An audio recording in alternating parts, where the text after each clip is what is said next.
ទុកភាសិតបាទខ្ញុំបាទគោរពជម្រាបសួរលោកអ្នកនឹងអរគុណចំពោះពុទ្ធបរិបត្តិទេសនាបាទខ្ញុំនិយាយពាក្យថាទុកភាសិតជាគុណศัព្ទជានាមស័ព្ទនិយាយគ្នាដែរបាលីសង្កេតគឺទុកភាសិតបានន័យថាសម្ដីអាក្រក់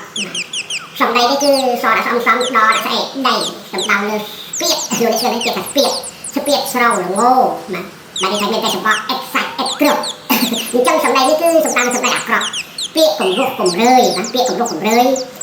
លោកអ្នកកុំគិតបាយពូលោកទុកភាសិតកុំថាឡើយមនុស្សសូមបៃស័កដេកអរឆានកុំថាដេដល់លោកអ្នកថាដេកអរឆានក៏រមែងមិនកប់ចិត្តចំពោះទុកភាសិតនេះដែរណាលោកអ្នកឈ្មោះអាបាត់ពួកមួយក្នុងអាបាត់7កងជាទូសម្រាប់បព្វជិតក្នុងព្រះពុទ្ធសាសនាអាបាត់ទុកភាសិតឬទុកភាសិតាបាត់បានន័យថាអាបាត់របស់ពិភពនេះណាបាទនិយាយទៅឃើញដោយលោកចាប់អាការខ្លះហ្នឹងទីអាបាត់យកកាត់មួយគេបងស្រីអានេះគឺពូលអក្រក់អានេះទុកភាសិតហើយណាបាទតែអក្រក់ចៃបូជីបិទអានេះសត្វទុកភាសិតហើយនេះមានទុកភាសិតទេនេះបានមានទីគេថាសុភាសិតនេះគឺជាគុណនាម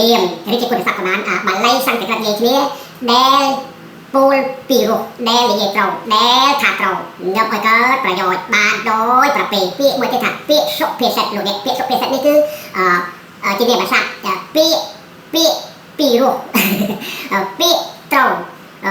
អូវាត្រឹមត្រូវយកឲ្យសម្រាប់ប្រយោជន៍តែយើងបាត់ទៅបានសម្រាប់ប្រយោជន៍ណាលោកអ្នកបាទខ្ញុំបាទសូមអរគុណចំពោះលោកអ្នកនឹងជូនពរ4ប្រការគឺអាយុវណ្ណៈសុខៈពលៈនិងបដិខិនិកុំ3ឃ្លានឡើយពាក្យជូនពរនេះក៏ជាពាក្យលម្អភាសាយើងដែរបាទ